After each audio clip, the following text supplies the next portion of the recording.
Yes, we are recording. Oh, I'm sorry. Did I break your concentration? Somewhere between science and superstition.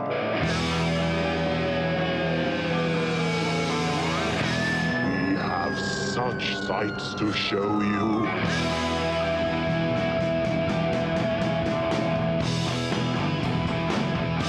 Strange Eons. Welcome to Strange Eons Radio. That is Eric somewhere over there. Hello. And that is Vanessa somewhere over there. Hello. And I am Kelly, and we are Zooming again. But I think this is the last time we're Zooming for a little bit. Yay! Yay! So It's we are so much more fun sitting around the table. It with is. the two of you. Well, we'll be back in person next weekend, I believe. Cool. Mm-hmm. Eric, I can't help but notice that your background is getting sparser and sparser. Yep, things are diminishing. What's going on? We are currently looking to do kind of a slow move, but we're moving in with Dina's father. Longtime listeners know all the shit that's happened this year. Help with stuff and do good things like that. However, our condo association decided, now that we're in the middle of this, hey, it's a great time to repair our roof. Yeah.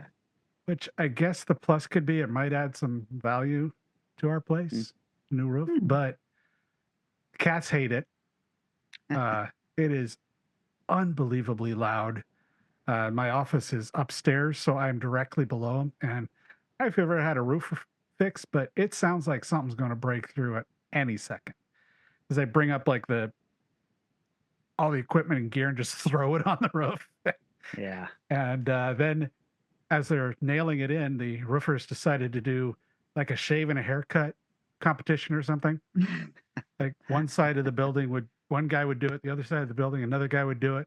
And this went on for hours. Oh, no. They're largely done with our side, but I did hear them doing it close by again. It's just like, are you trained to hit in this pattern? What is this? And the bonus joy we got was I was going upstairs to bed at about 11:30 one night, and I stepped in something cold and wet.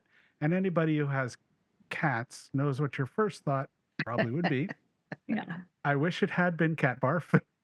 Oh. It was instead water had leaked into a light fixture in our ceiling.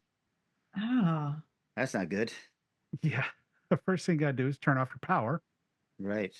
And unfortunately, the way our power is hooked up, it basically wipes out what I needed to turn off the entire upper floor and half of the downstairs area. The only thing that had power was one bathroom in the kitchen.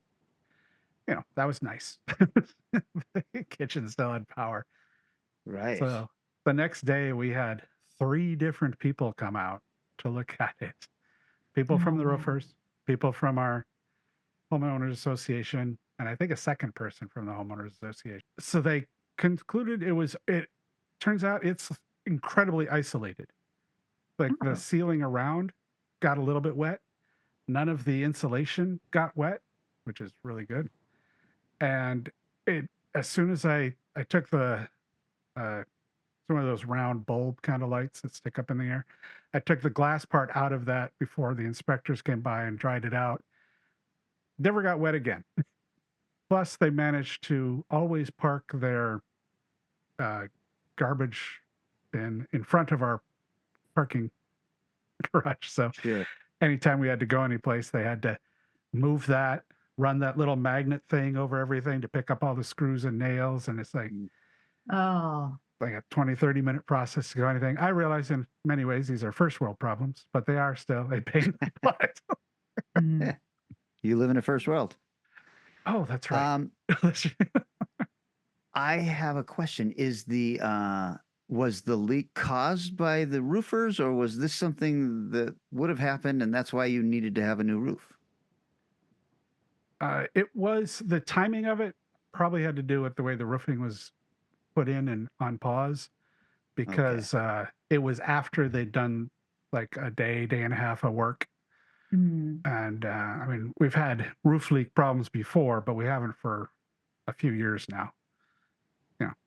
They did start at 6 o'clock in the morning to do Yeah, the repairing. that's how it goes. Okay. That was, the cat's favorite moments of their lives. Oh, God. Now, is that stuff done? Is the roofing done? In our area, I think it's close to done. It's not completely done because there's still some gutters that are not complete. Well, I asked because as we are recording this, we are like a day away from a gigantic wind event. Oh, that's And right. The king and tide. you are kind of in the foothills there where it's supposed to be very, very windy. They're saying, um, basically if this was East Coast, they'd call it a hurricane, but because we are on the West Coast, they call it a cyclone. So Fun. we're It's supposed to going be to be that getting, bad? oh yeah, they were saying 70, 80 mile an hour winds. So, Oh, no. but probably only where Eric is at. Oh, neat. Yeah. So going to be Hmm. less than that. I think where I'm at, more on the coast. I don't know about you, Vanessa, but it looks like a fun time for everybody, though. Yeah, it's a good thing I don't live in a seaside town. That would be rough. Or you, Kelly. Yeah. Well, Pretty it's a good close. thing Yeah. we are recording this today and not tomorrow, No Yes. kidding. because Oh my they're God. basically saying get ready for power outages. So Oh, yay! I gotta go make sure I got batteries and shit. Oh Yes. God. I'm You not get prepared. everything posted and edited and posted. Yay weather. Yeah. Um, I have seen some stuff, you guys, and I'm looking at it and I'm like, what do I want to talk about? Blah. I watched the new Nosferatu with Doug Jones. Oh, yeah. Not Oh. the Robert Eggers version that is coming out next month that looks like it's going to be spectacular. Mm. No, this is an almost shot for shot recreation of the original 1922 silent film with Doug Jones in it, and then a cast of mostly unknowns, some of whom are decent actors, one of whom is horrible, and unfortunately, he is playing the part that we would normally call Jonathan Harker, but Oh, shoot. he's because this is Nosferatu, he's like Tomas or something like that, or Thomas. Right. Regardless, he is a very main character, and he is very, very bad. The few scenes he has with Doug Jones, he kind of pulls it together, probably because Doug has been doing this for so long that you can't help but be elevated when you are acting against somebody who's very good. Yeah. But the rest of his stuff is bad, and they've also done a couple of weird things where they have him. Before he gets to Count Orlok's castle, he has a little fling with a village woman, a bar wench or whatever it would be called back then. But I was like, well, this makes him a very unlikable character. Why did we do this? And not really a shot for shot remake then at that point. No, Hmm. no, but they keep it black and white. I think one of the things that I found most interesting was they used elements from the original film. Oh, So weird. the horse and carriage ride up to the castle is actually from Nosferatu, I think. It sure looked like that to me. Hmm. I may be completely speaking out of my ass. I don't know. Would not be Hmm. the first time. What I will say is this is not a very good film, but it is available if you are a Nosferatu completionist like I am to rent on Prime. Wasn't that like a Kickstarter thing years and years ago? Yes, and in fact, this is the same filmmaker that redid the Cabinet of Dr. Caligari, and he Oh, did the same thing with that. And I think Hmm. I don't know, was Doug Jones Dr. Caligari in that? I don't know I if he don't was know. or not, Hmm. but this is a little more successful than that was at what they're trying to do. I mean, it tells a full story, and I watched it, but this is something you would expect to see at a film festival or something like Yeah. that. It's Yeah. almost experimental. Ah, So weird. Where did you see it again? it's rental on Prime, Oh, and I okay. am sure it's coming to Shutter. So Mm. I don't like to say this, but save your money and wait until it's free. There you go. Well, I watched something that Kelly had previously talked about. the Manhattan Abduction on Oh, you Netflix. watched that? Why would Oh. you? How were your dreams the next night? They were just fine.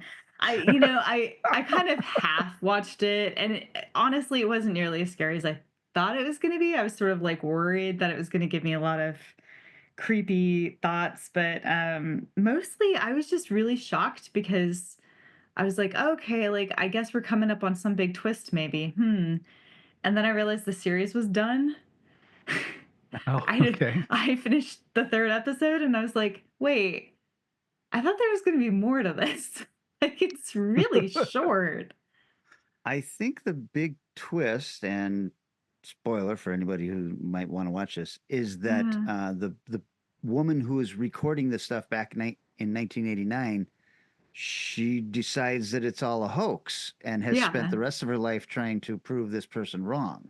I thought like maybe the twist was that like she did the handwriting analysis, and the lady's handwriting was exactly the same as like the two like men in black or whatever.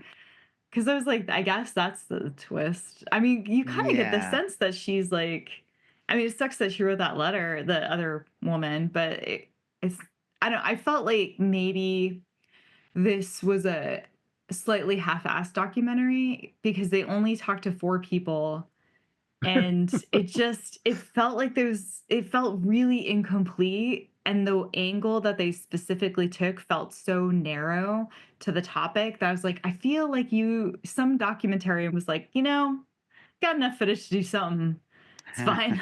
So call it case closed. So I was just like, oh, all right, I guess we're fucking done. All right, 3 eps. I would say that, yeah, it could be frustrating that way. I thought it was so gorgeously shot that it was really elevated as a documentary, The and maybe they had interviews to were do well that. shot. Yeah. But even the recreations, I thought were really Mhm. like blockbuster level special effects and things like that. And maybe that had to be done because the story was pretty thin. I think that might be it, because I was just like, where's the rest? Where's the rest of this? We're missing something. And then like the kid gets interviewed, and you're like, oh, he's gonna say some big truth. And it was just like, I'm in therapy. It was bad. Okay, cool. Right. I mean, if it was all a hoax, it seems like this lady was willing to drive her son a little nutty during this time Yeah. just to continue this hoax, which Yeah. is pretty Harsh. shitty. But also the big first piece of evidence, without the fact that there were like 14 witnesses who apparently were not connected, who all saw this happen. That's pretty interesting to me. But the big piece of evidence is this thing that was in her nose, this implant. And I was like, well, did somebody say, let's cut this out and look at it? I And know. it was never brought up again. And did they at Weird. least x-ray it a second time Yeah. ever from a new angle or something? The only part of my big suspicions around the survivor lady, I don't fully trust her. I do think she might be slightly full of shit, because not only has she been in the performing arts for a hot minute, so she's clearly like, she wants to be in the limelight. She wants to be a famous person. She feels like she missed the boat on that, and she's been in that situation before. But also things like, oh, I got abducted or assaulted or kidnapped or whatever, and they're like, come on over, we'll help you, we'll make sure you're safe. And she said, I got to do my makeup first, then I'll be over. And I was like, I don't fucking trust you at all, ma'am. If you're like, I just got abducted by aliens, but hold up, I gotta like make myself look good before I come over. And it wasn't even like she was coming over to be filmed. It was coming over because she'd just been through a traumatic thing. I was like, you're full of shit. Well, why do you hate women so much, Vanessa? I Jeez. know. It's a real problem for me. That is All right. called The Manhattan Alien Abduction. It's on Netflix. Correct. Oh, okay. All right, moving to an area different. I'll also say I'm kind of liking this shadow you've got off your side there, Kelly, which looks slightly like a guy in a Ooh. hat watching you. Oh, it does. Oh, that's really All right. creepy. I didn't need to know that. I like the purple, like magenta spill that's coming Well, up on yeah. your lower right. That's pretty good. Right. What if I were to do this? Oh. Holy smokes. Anyway, Wowzer. So this is still a leftover from the 100 Days viewing Mm. where you fall down rabbit holes sometimes just because, screw it, it's easy. The Mm. Jack in the Box movies. Have either of you seen these? No, no, what? they look quite bad. Yes. They're British, which generally I really enjoy British horror films, even the Mhm. kind of mediocre ones. But it so desperately wants to be an art house movie, at least, especially the first one. The character looks cool as hell, actually. The Jack in the Box character is really a fairly cool looking killer. The story of what it does changes in every movie. So that's a little weird. There's three of them. Yeah. One of them came out this year. And it is, wow, diminishing returns to the extreme, man. First one was fine, but sort of boring. Second one was weird because they changed the rules so much. And the fourth one was just like, oh, wow. Please don't do Third. any more. 3, sir. That's right. And the counting shall be 3. Well, you said the fourth one after the second one, and I was like, well, Eric just stroked out on live TV. 2024 was when one of them came out. Okay. But so, yeah, that was not the worst thing I watched, but definitely not a highlight group. So believe I think they're all on Amazon, but you don't need that information. So this is not an Art the Clown situation where the movies got progressively better because the audience was willing to pay more to see No. them or anything. This is okay. And this is not following Jack from the restaurant chain Jack in the Box, which Nope. I was like, oh man, I don't know how I missed this, but That would be kind of awesome. His nose is his main killing weapon. or that hat, man. That's pointy. It's pointy as fuck. So yeah, don't bother. But if people were to bother, what is it called again? I believe it's the Jack in the Box, and there's 3 of them. It's just called The Jack in the Box. Okay. Yeah. I will not Well, be they watching add them. words after the first one. Yeah. But you could not be bothered to remember what any of these were. I'm writing that down. Just so in you case. know, it's Amazon, so you finish watching the one, it'll show you the next one. Sure. It'll just keep going. That's right. But it's free. Would you like the next? Mild commercial interruption. I wasn't going to talk about this, but you talked about you like British horror. Do either of you guys have AMC Plus? Yes. I don't think so. Okay. Vanessa, you will want to watch this then. I talked about this a couple years ago, but it is now available here on AMC Plus, and it is The Midwich Cuckoos, Yes. Oh, yeah. Okay. which is that was a famous book and that was turned into Village of the Damned, and then just recently, 2022ish maybe, they turned that into like a 6-episode series in Britain, and I really, really liked it. And I see now that it is available on AMC Plus. Ooh. So it is updated. So it's not from the 60s. It's taking place in present day. I thought it was really, really good. Are you all right, Vanessa? Everything okay? I heard my baby cry. Oh. It's fine. Someone's got her, I'm sure. Someone. Someone out Maybe there. the dingo. Maybe the dingo got your baby. The dingo will love her like their own. That's Raise good. her as one of them. She's very cute. It'll be fine. So I saw we're getting towards the end of the year, so of course all the big Oscar-y stuff are coming out and everyone's sort of last shot at getting something in. So a big one that's being talked about a lot is Anora, which I don't know is this one. oh man, yeah. So it's a drama that did really well on the festival circuit. It's about essentially like a stripper who speaks a little Russian, and one of the clients asks for a Russian speaking person because they're from Russia. She goes and they connect, and she starts seeing him outside of the strip joint, and they end up getting married because he wants an American green card because there's something to do with his family where he doesn't want to go back home. And turns out he's from some big, rich, crazy family who then come out to collect him and tell them that their marriage is not real. But it's mostly following from her perspective as this really I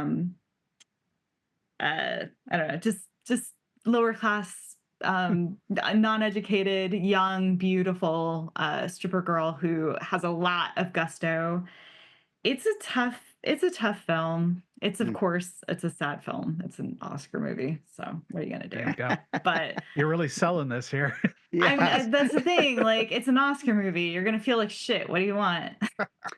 You know what? You had me with the hot young stripper, but you She's lost me with the tears and the sadness. Oh, it's very sad. Yeah, you might not I don't know if I can really even recommend it to any of our viewers who are more genre prone. It's such typical Oscar bait. Like I really liked it because there's a lot of questions around the characters and the decisions and like why what's happening is happening and where you end up in the end.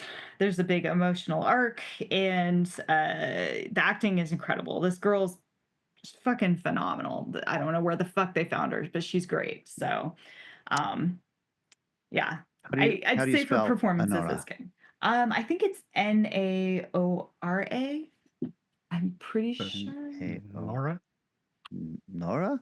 Yeah, Anora, 2024. keep saying Nora. Yeah, I'm having a hard time with this. Sorry, yeah, Anora. Okay. A-N-O-R-A. Yeah. That is not what you said. What did I say? You started with the N. Oh, maybe it cut me off. I don't know, but. Blame the gear. I am. I'm going to blame the internet connection. It's all its fault.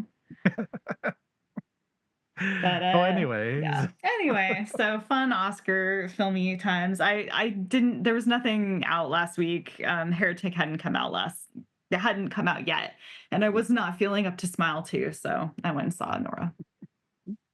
I've heard that's quite a bit better than the first one, which, Oh, fuck is that one possible. pisses me off so Smile much. too. Yeah, I've heard that it is quite good also. Oh, Kinda- interesting. I've heard it wasn't that good. So, ooh. Well, better than the first one is definitely a relative statement. So, Yeah. well, Ouija 2 was a hell of a lot better than Ouija 1. True. Way So, better. anyways, Very true. one of my favorite AMC shows has returned. Silo has started up again. Oh, I saw that. You mean Yeah. Apple? Yeah, they say, yeah, Apple. And it's still awesome. Have either watched the first episode yet? Yes. No. It's almost like nothing happens, but it's completely compelling through the entire episode. It's so really good. good. She can hold the screen on her own with no problem, no matter what's going on. Yeah. It's because she's alone in a lot of the first episode. I'm glad. I'm happy to say it quality wise picks up right where it left off. So it's very cool. Yeah. I they might did. have to rewatch like the last episode or the last two episodes because it hasn't been like a year and a half or 2 years since that show. It has. They do have like a previously on, so they will get you up to speed. It's a long one. It's another one of those like 5-minute Okay. long encapsulations, but Yeah. It's interesting watching Rebecca Ferguson because we did on the weekend like a friend's screening of Dune 1 and 2 because apparently none of my friends saw Dune 2. And watching her performance in that compared to Silo, you're just like, you're so good. Mm. You're so good at what you do. And Yeah, she's she really is. beautiful. Oh, this girl. Pretty cool. Eric, have you seen Dune 2 yet? I still haven't. I What think the that's fuck? very strange. I know, man. I know it's very weird. I need to find out a place where I could just map up to watch the whole thing. What is You happening? could have watched it at Especially- Vanessa's last weekend. especially I with know. the- If I'd known, the- I would have invited you. Well, the series is starting up here, or has started up. like Yeah. the HP or the Max, whatever It series. did. Yeah, I haven't seen it yet, but episode 1's now out. Yeah. Well, another one that I won't be watching. Yeah, there you go. Dude, I will dude. say this, Vanessa. You said that your kid was cute, and you know that I am not a lover of children. Your kid is so fucking cute. It hurts my teeth. Yeah, pretty adorable. Dude. So Pretty fucking adorable. we got her baptized a day or two ago for funsies and for family guilt and Catholic guilt. And everyone was so prepared to have this little bundle just scream for an hour. She was so fucking adorable. She like just charmed the shit out of everybody. Like the priest was like, damn, she's so sweet. Throw oil, throw water. Oh, she's still good. Okay. Like the ladies who were behind me in the pew, this like set of old ladies just didn't even care about mass anymore. They weren't singing, they weren't doing the prayers. They were just looking at her going, oh, and she's like, just, oh my God. She was on fire. She was in her zone. So Nice. future cult leader. Oh shit. Okay, how about we take a little break and I'll ponder what Vanessa just said. Yes. And then when we come back, we are continuing with No TOHOvember.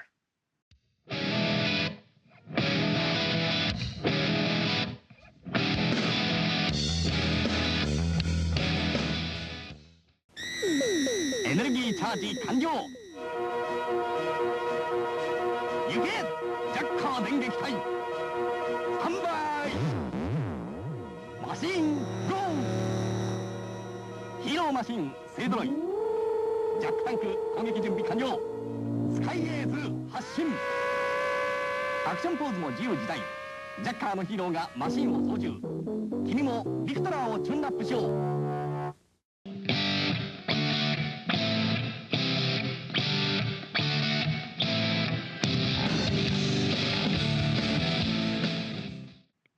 1, 2, 3, 4. We have returned and we are continuing with No TOHOvember, which is Asian cinema, but it cannot be from Toho. So with that in mind, Vanessa, you want to start us off with this episode?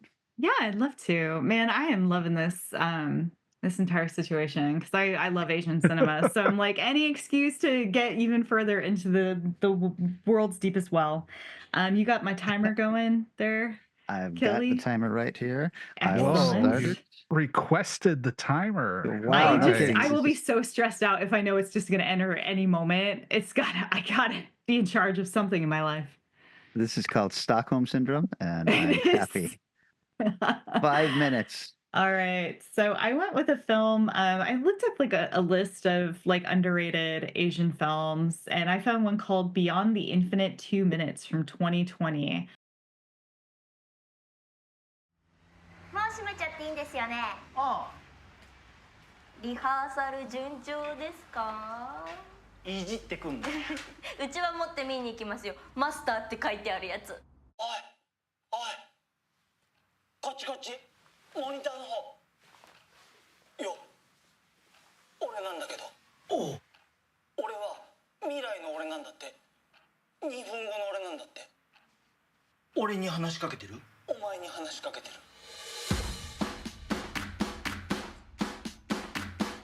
その部屋のモニターと2分の時差でつながってるらしいのよ。こっちこっち、モニターの方。よ。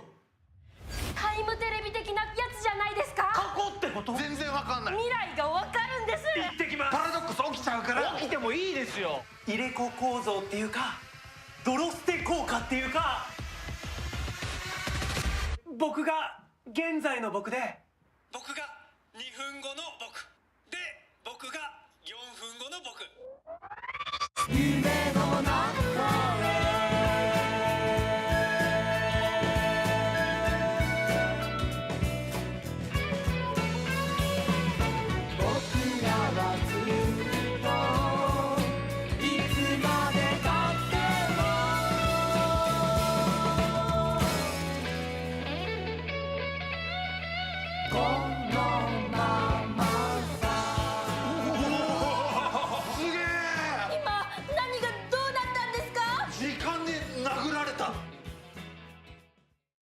This is a Japanese movie that, yeah, I had never heard of it. It's low budget indie style film. Rotten Tomato score very high, 99% tomato meter out of, it's like almost 70 reviews, and then Wow. 90% popcorn meter. So it's Wow. pretty popular.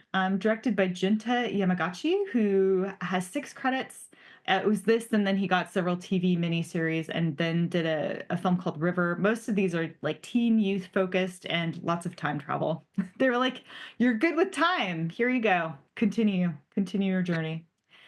Um, so the writer is fairly well known, Makoto Ueda. He has 26 credits, and it's starring the members of the Europe Kikaku Theater Troupe.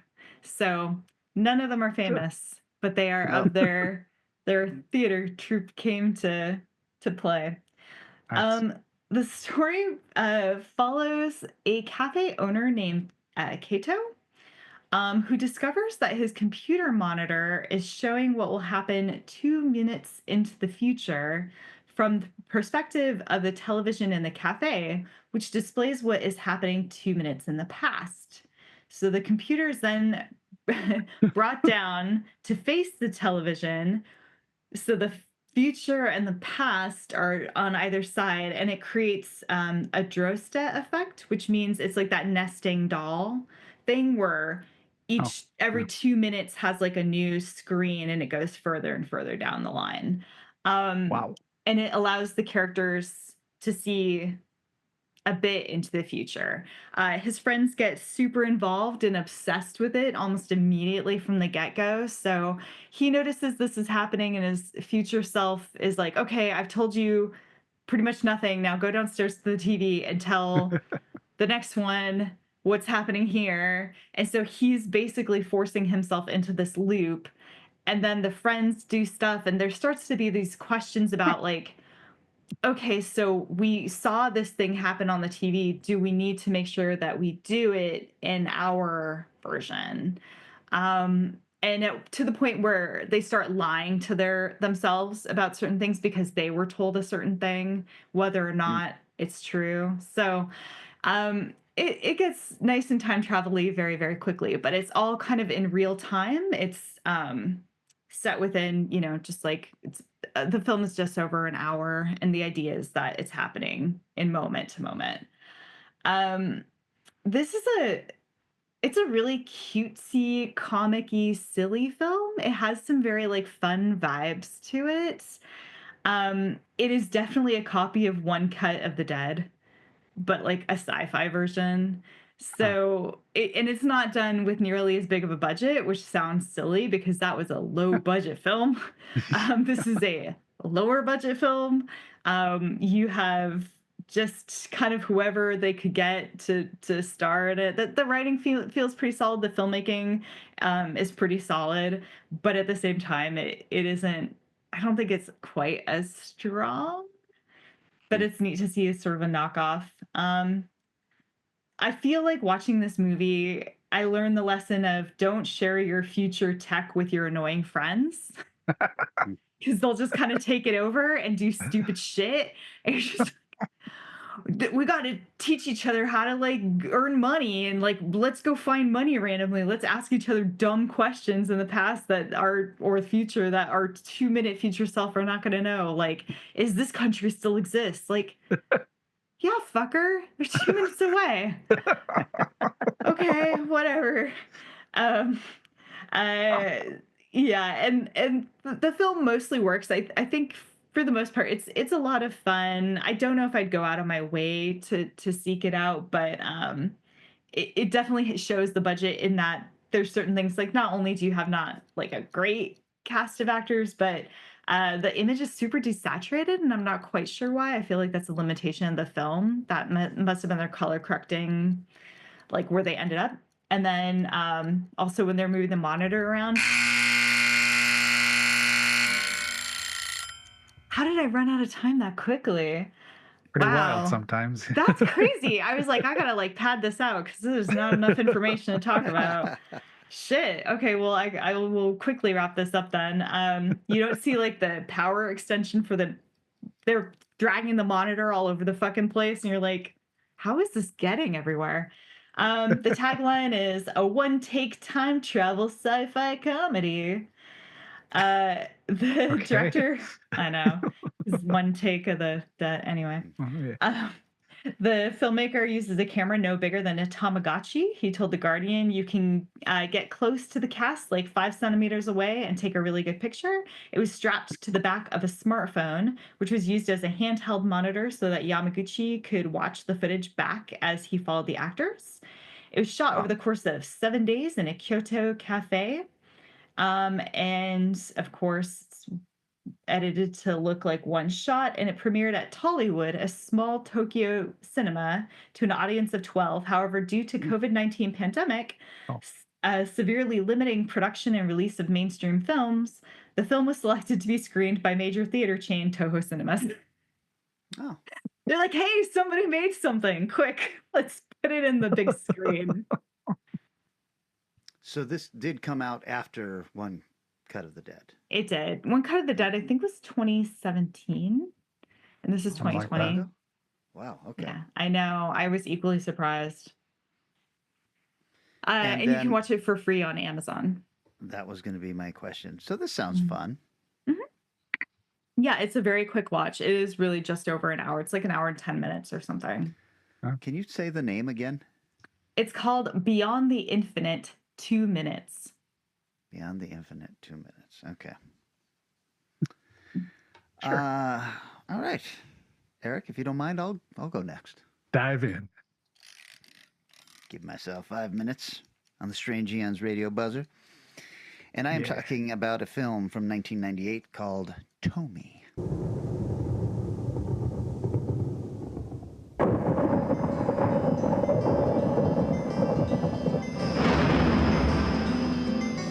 会いたかったよ月子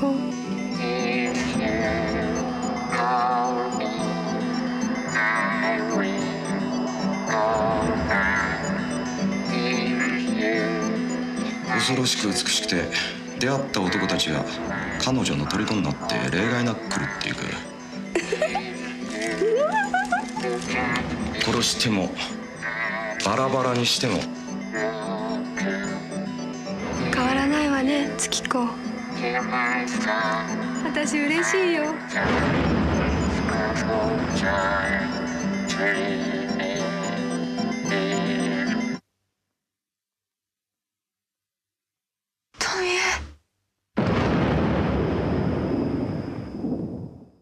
Tommy is based on a Junji Ito manga. It is written and directed by Ataru Oikawa, who has 19 credits, including Apartment 1303, 9+1, Tommy Beginning, and Tommy Revenge.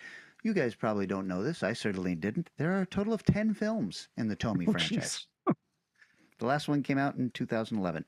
Oh my God. This is starring Miho Kano, who has 66 credits, just tons of Japanese TV, but also Kawashi Dolls and Permanent Nobara. Also in this is Mami Nakamura, who has 38 credits, including The Mars Cannon, Marabito, and Scary Nursery Rhymes. And Yoriko Doguchi, who has 83 credits, including Tampopo, Silence, Cure, and 5 episodes of the latest version of Shogun. Oh, wow. Have you guys seen Tommy? No. Yeah, don't bother. Okay. Oh no. All right. So God. my movie was. The Umi strikes again. This has a really solid opening scene with a young man leaving his apartment with a package that, if you look closely, the bottom of it is soaked through with blood. He keeps wandering through the streets, bumping into people, and then double-checking to make sure the package is okay. And, of course, he finally opens it. Inside is a severed head of a young woman, and then the woman's eyes open and stare at him. And I was like, all fucking right.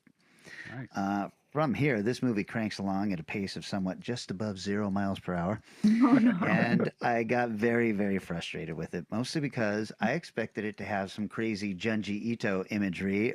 But since I am not familiar with the actual manga, I don't know. Maybe it follows it very closely. The story is basically about a young woman named Tsukiko who has been traumatized in some fashion and lost much of her memory about what traumatized her. She is undergoing hypnotherapy to try and remember the events that took place in the past 3 months of her life. Meanwhile, a police detective is investigating the murder of a young woman named Tomi Kawakami about 3 months ago. And in those 3 months, 9 students and 1 teacher has gone either insane or they have committed suicide. His investigation leads him to the murder of another girl 3 years prior, also named Tomi Kawakami, and then another murdered girl with the same name sometime before that, and so on, all the way back to the 1860s. By the way, the guy who had the severed head has taken it home and begun to feed it, and it has now grown back a young teenage girl's body. Oh, God. So, yes, the tagline of this movie is "Tomi will not die," which is a bit on the nose, but that's basically what's going on here. The girl Tomi inspires love and passion in every man she meets, but it soon turns to jealousy and rage, and they all end up killing her. But as interesting as that sounds, this movie is a big fucking waste of time. Very frustrating. There is little to no payoff in the end, and I was just like, oh, the fuck? What is happening here? Huh. Trivia. Junji Ito won the 1989 Kazuo Umetsu Prize for his work on Tomi. Since then, the manga has spawned a cult following and is still generally praised by fans and critics alike. And in July 2019, Alexandra Aja was announced to be developing a television series adaptation of Tomi for Quibi. Remember Quibi? Oh, yeah. In July of 2020, Adelaine Rudolph was announced to have been cast as Tomi, and in October of 2020, it was announced that Quibi was shutting down, leaving the fate of the series in question. I've got about a minute left, and I'm taking it off.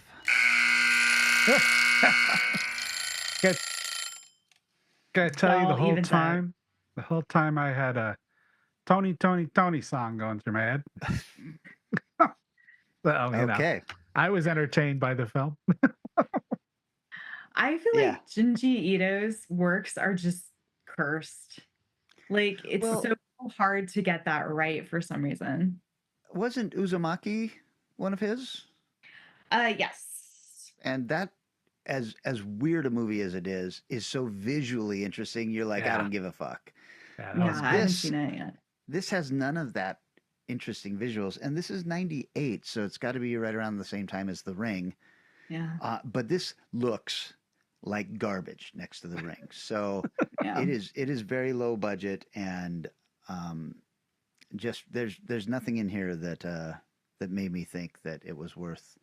Because remember when extreme Asian cinema starts coming and yeah. hitting over here, then we just got DVDs of everything. And I remember this one kept on showing up in my videos and all this stuff of people going, "Oh, you got to see Tomi," and I was like, "No, you do not got to see Tomi. Take it from me." Fair. So, God. I Rough. will avoid it. oh, I Rough will say this NoHo. though. Hmm? Oh, I will say this. It is available on Shudder because for whatever reason, November Shudder just dumped a shit ton of J horror on there, including a really interesting documentary on J horror. So if you're Oh. interested, half of the Ju-on films are there now, and The Ring and Tomi. Oh, that's Somebody awesome. at Shutter's listening to us. That's Like, right. Yeah. hey, Notohovember, let's do this. No Tohovember, Eric. Why is this so hard for you? I saw Tokyo Gore Police had showed up on there, and I don't want to Oh. watch it, but I was like, oh, it's there. Okay, cool. It's kind of hilarious and it's ridiculous. Yeah, I love that movie just Yeah, for how it is bizarre a lot it of is. fun. I saw the trailer because I was considering it, and I was like, this looks very low budget. Oh, well, yeah, but it's also shockingly cool effects for how Yeah. low budget it is, and a lot of Interesting. arterial spray. Oh, So- yeah. Several bodies worth of blood can be seen flying out of one person.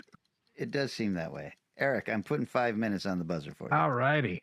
So this actually came across from our phone guy. Tabronzo mentioned if I'd ever seen this Japanese film called Goki Body Snatcher from Hell. Out of the fiery depths of a mysterious alien planet comes the most horrifying experience in motion picture history. Never before has such a frightening, oozing mass of stark terror crept across the screen. Body Snatcher from Hell. I don't want to die! I don't want to die!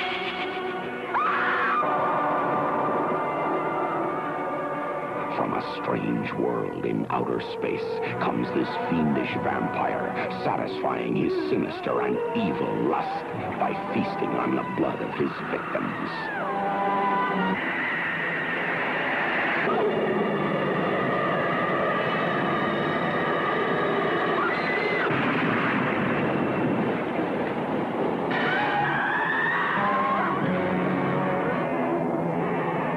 Body Snatcher from Hell.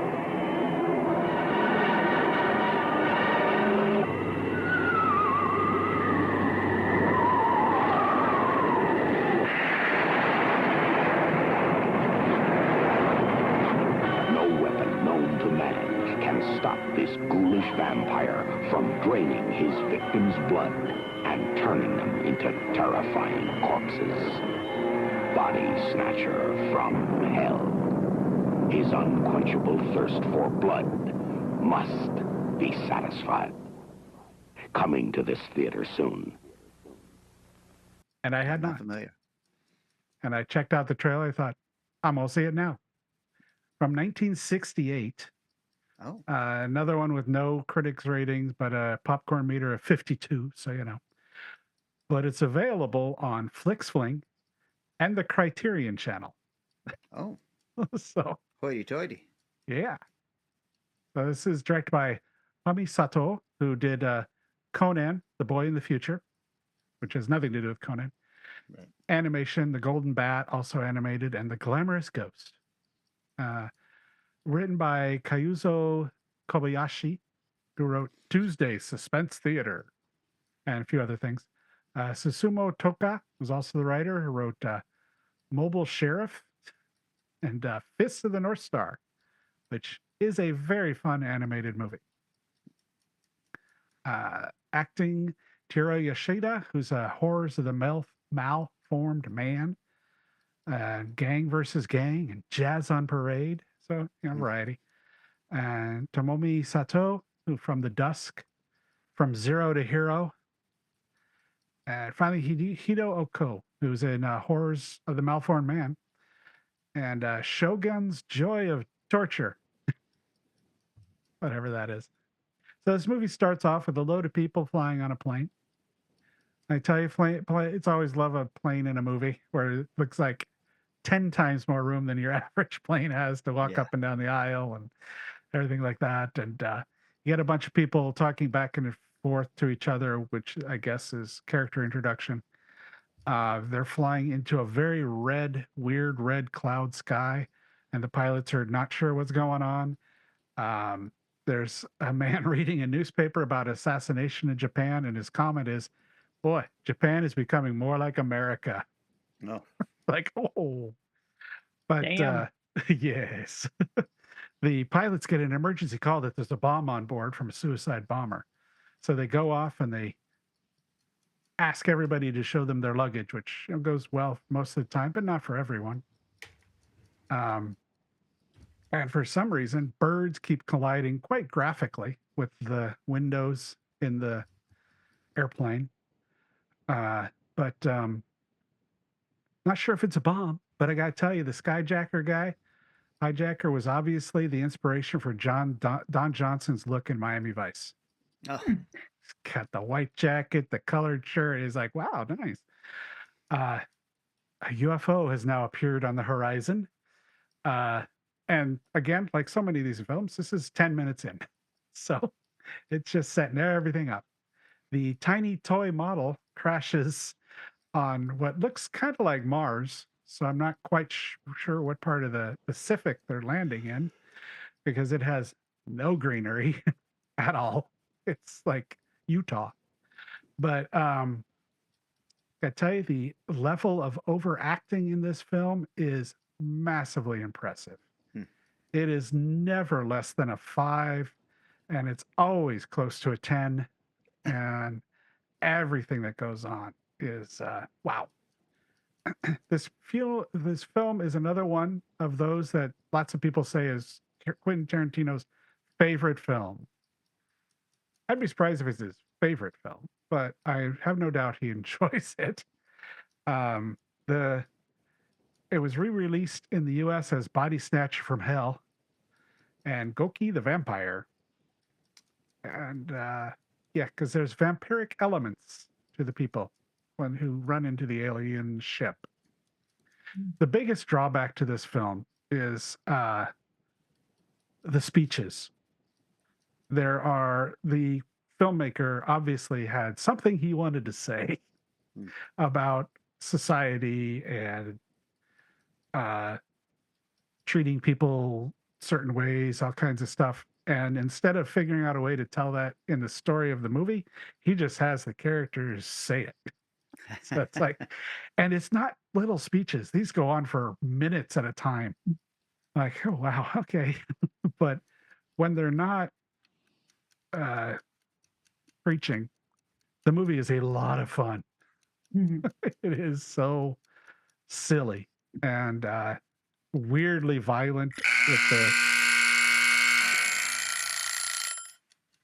with the strange way the vampires are formed. DeBronzo, this was well recommended. I'm fine with it. It is not Bruno Mattei, but it is on par with some of those bad, enjoyable films.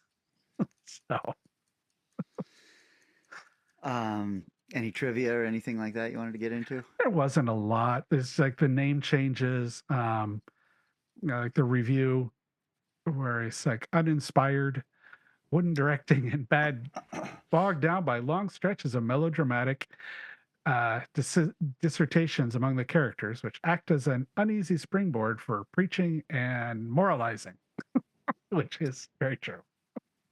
Does this have a scene with like a split head or something? Yeah. I saw this in the drive-in. Oh, wow. When it was called Body Snatchers from Hell. From Hell. Nice. Do you remember it at all, or just that? I remember image? being bored out of my mind, Yes. but I was also, let's see, so you said this is from the 60s? Yeah, 68.